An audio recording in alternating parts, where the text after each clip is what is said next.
इनके यहाँ जो है शुंभो निशंभु का वध किया था। शुंभ निशुंभ का, अच्छा।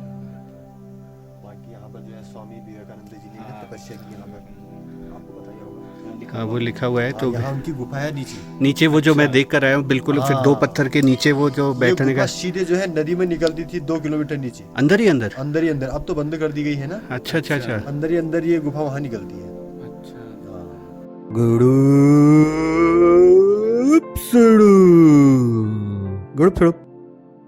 हम जा रहे हैं कसार देवी टेम्पल, और कसार देवी टेम्पल से फिर हम नैनीताल की ओर जाएंगे एंड कसार देवी टेम्पल के बाद नैनीताल जाएंगे। तो थोड़ी देर में हम आपको कसार देवी टेम्पल के बारे में बताते हैं।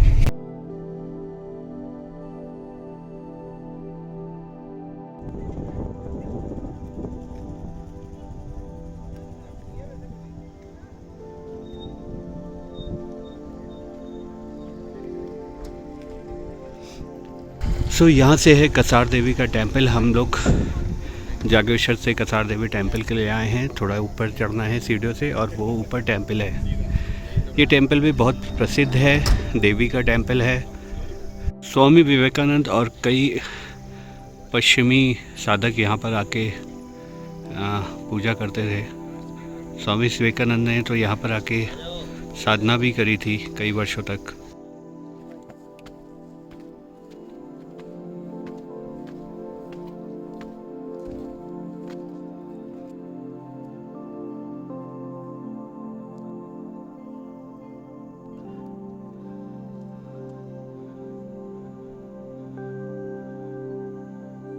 थोड़ा सा ऊपर है, स्टेयर्स है, स्टेयर्स से चलना काफ़ी ऊपर है, आराम से चढ़ना पड़ता है।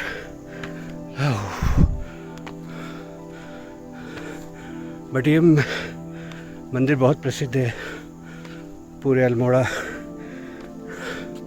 जिले से लोग यहाँ पर आके अपनी मनोकामना पूरी करते हैं। देवी मंदिर में 1890 में स्वामी विवेकानंद ने यहाँ का दौरा किया। कई जाने माने लोग भी यहाँ पर रहे हैं। तिब्बतियन बौद्ध लामा। कसार देवी एक मशहूर दुर्गा मंदिर के रूप में भी, एक्चुअली ये दुर्गा की ही एक रूप है।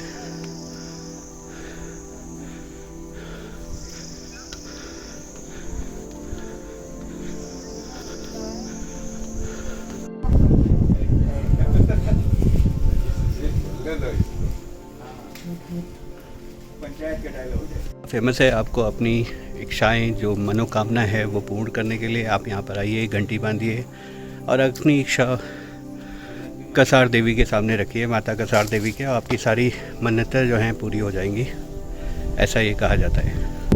आप देख सकते हैं कि ये पहले यहाँ पर सिर्फ मूर्ति रही होगी कसार देवी की, जो कि दुर्गा का ही एक स्वरूप है। और देख सकते हैं आप बहुत ही पहाड़ कैसे घेर कर उसके नीचे मंदिर बना के साधना की जाती रही होगी।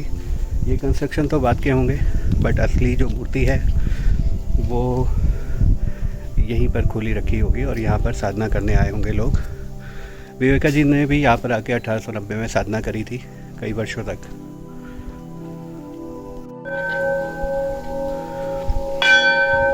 ये पहाड़ भी ऐसे रखा हुआ है जैसे लग रहा है कि किसी ने बस देवी के संरक्षण, धूप, छाया, बरसात से बचाने के लिए ऊपर से कोई शेड डाल दिया हो।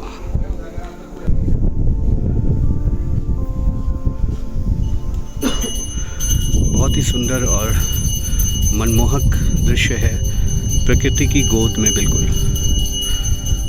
चोटी पे भी भगवान शिव का भी एक मंदिर है। तो भगवान शिव तो आज महसूस हुआ कि अपने आप में ही सब कुछ है, और साधना तो भोलेनाथ की ही होनी चाहिए इस दुनिया में, जगत में। बाकी सब तो उनके भगवान जो हैं बनाए हुए स्वरूप हैं। अलग अलग कारणों से उनकी रचना है सृष्टि को संचालित करने के लिए। बट मृत्यु पर अगर किसी की जय है तो वो सिर्फ भगवान शिव शंकर है। मृत्यु पे जय का मतलब हम जन्म और मृत्यु नहीं को कह सकते हैं, बल्कि हम ये कह सकते हैं कि मृत्यु के आगे क्या है।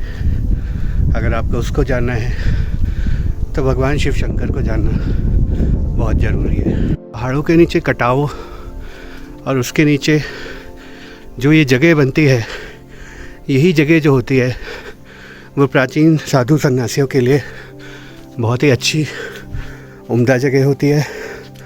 आप देख सकते हैं कि इसके नीचे गुफा नामक, ओहो, कैसे साधना करने के लिए ये शेडेड पहाड़ है और इसके अंदर आप बैठ के आराम से साधना कर सकते हो वर्षों तक। ये ऐसे नेचुरली बनी हुई हैं जैसे किसी को साधना करने के लिए यहाँ पर आए। ऊपर से एक शेड है और नीचे 2 नेचुरल पत्थर ऐसे लगे हुए हैं और उसके अंदर जाके आप यहाँ पर साधना कर सकते हैं।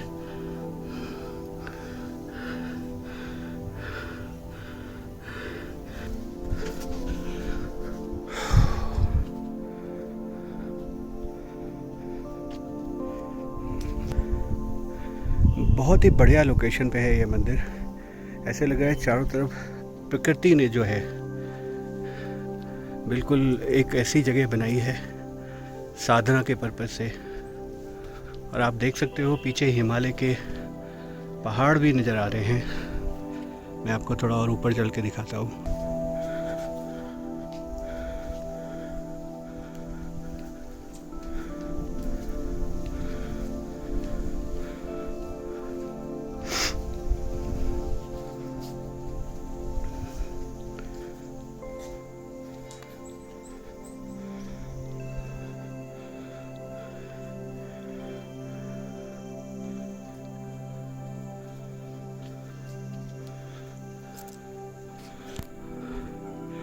वो मेरे पीछे देख सकते हैं आप, हिमालय की रेंज यहाँ से चालू हो जाती है।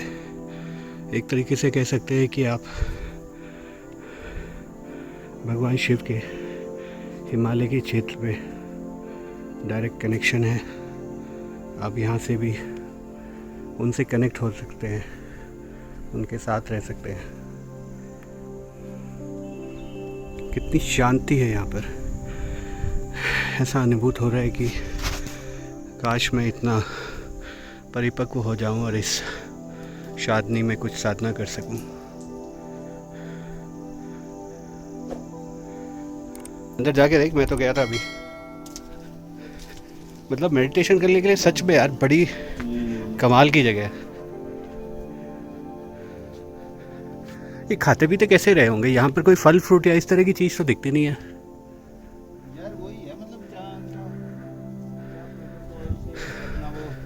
बट ये पहली बार मैंने कोई लाइफ टाइम में ऐसी शेडेड और गुफा, पूरा ध्यान का मेडिटेशन, अंदर ऐसा लग रहा है कि, और ये भी जहाँ पे आप चल रहे हो ये भी बना रखा है बकायदा। मुझे ऐसा लग रहा है इसके नीचे से रास्ता था जिसको क्लोज कर दिया इन्होंने ये बना के।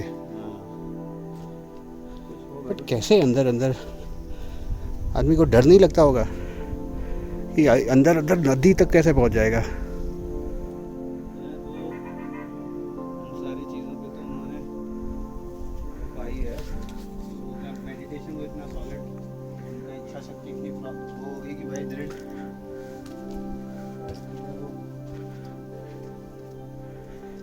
अद्भुत गुफा है ये। मैं दंग रह गया पहली बार इस तरह की चीज़ देखकर।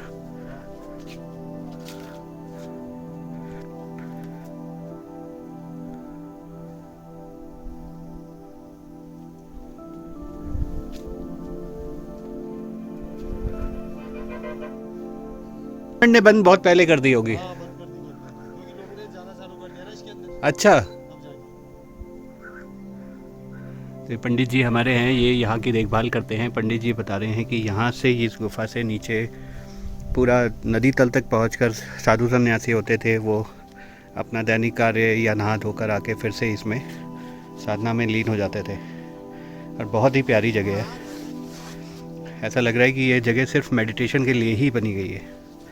हमें लगता है स्वामी विवेकानंद भी इसी जगह का इस्तेमाल करते रहे होंगे।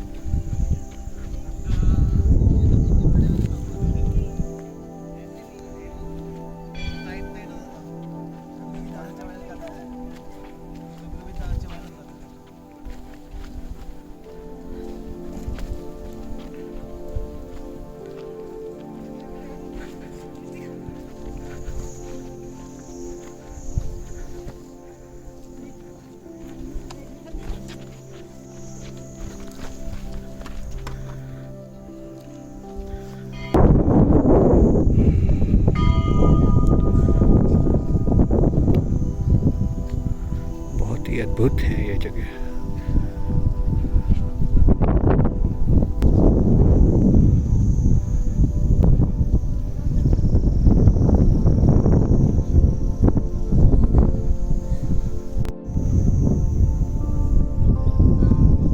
यह है इसके आसपास के एरिया के लिए।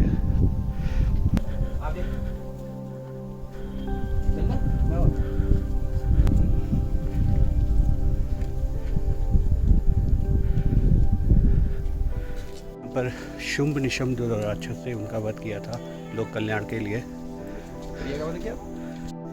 यहाँ पर शुंभ निशुंभ नामक दैत्यों का संहार किया था। एंड ये उन प्रसिद्ध 3 जगहों में से भी है जहाँ वैन एलन बेल्ट के प्रभाव क्षेत्र में आता है। नासा के शोध अनुसार वैन एलन बेल्ट एक शक्तिशाली विद्युत चुंबकीय क्षेत्र है जिसमें अत्यधिक सकारात्मक ऊर्जा होती है। कसार देवी के इस अद्भुत विशेषता में युगों से साधु योगी एवं चिंतकों को अपनी ओर आकर्षित किया है। आज भी आगंतुकों को यहाँ की सकारात्मक ऊर्जा एवं शक्ति का अनुभव होता है जो अभी भी यथावत है।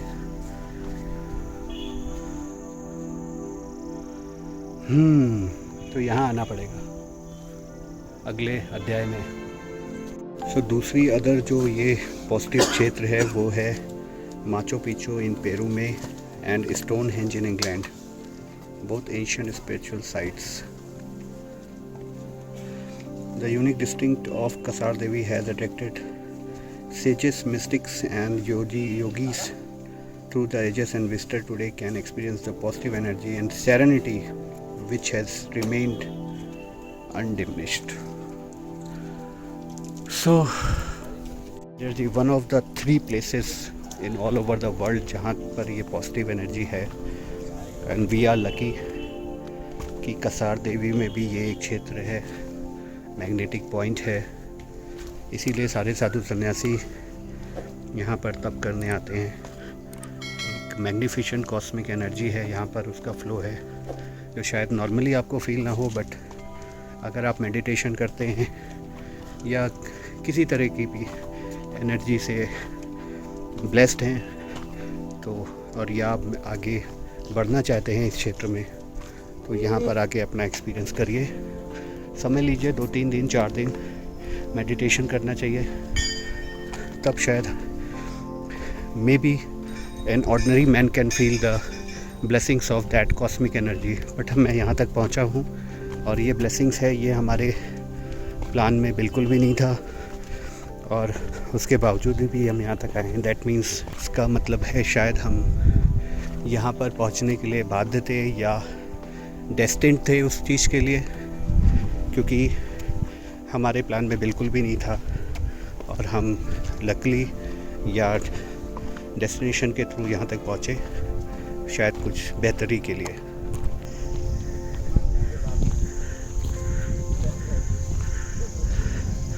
एक बहुत ही अच्छा पॉइंट है आगे और बिल्कुल एंड ऑफ माउंटेन पे जा रहा है। लेट्स सी क्या दिखता है। बिल्कुल कसार देवी मंदिर के ठीक अपोजिट में है। इस पॉइंट पे भी आइए क्योंकि चारों तरफ जो है इसके खाई है और नीचे देखने में बहुत ही अच्छा लगेगा। प्राकृतिक नेचर का आनंद उठाने में बहुत ही सुंदर लगेगा। ये हैं पहाड़, हिमालय की रेंज। बरसों पहले यहाँ पर भी इसी तरह का हो सकता है स्नोफॉल हो, but due to global warming ये उत्तराखंड ब्लेस्ड है इन सारी चीज़ों के लिए। ब्लेस्ड है कि यहाँ तक पहुँचे ईश्वर की कृपा से। सो डोंट नो, देखते हैं कि ह्यूमन लाइफ कहाँ जाती है, क्या उसका एग्जिस्टेंस है। मुझे है एक गुरु की तलाश जो मुझे जीवन के रहस्यों के बारे में बता सके कि आखिर जीवन का महत्व क्या है, हमें लाइफ क्यों मिली है, पर्पस क्या है इसका। जीवन मरण का चक्र तो मुझे नहीं मालूम, बट लाइफ का पर्पस मालूम होगा तो मैं आगे कुछ उसके बारे में सोच सकता हूँ।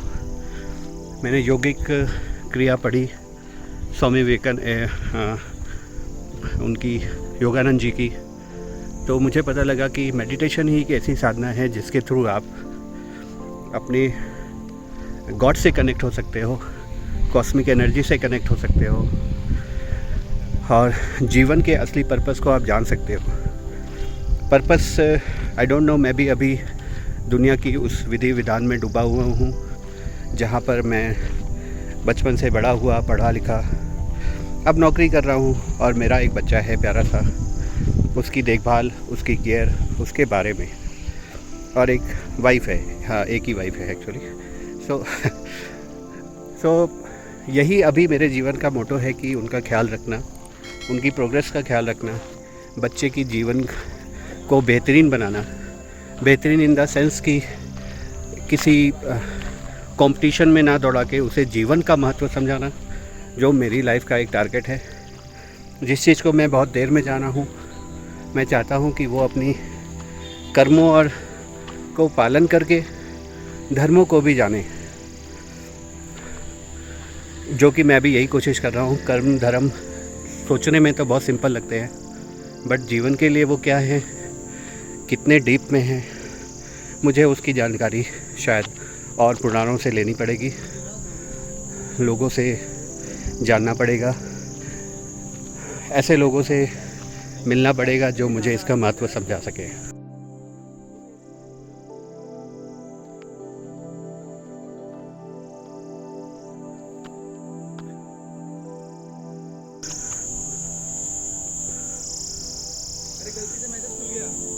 बैक कर दो, कितने आगे थे बस। तो वी आर ब्लेस्ड।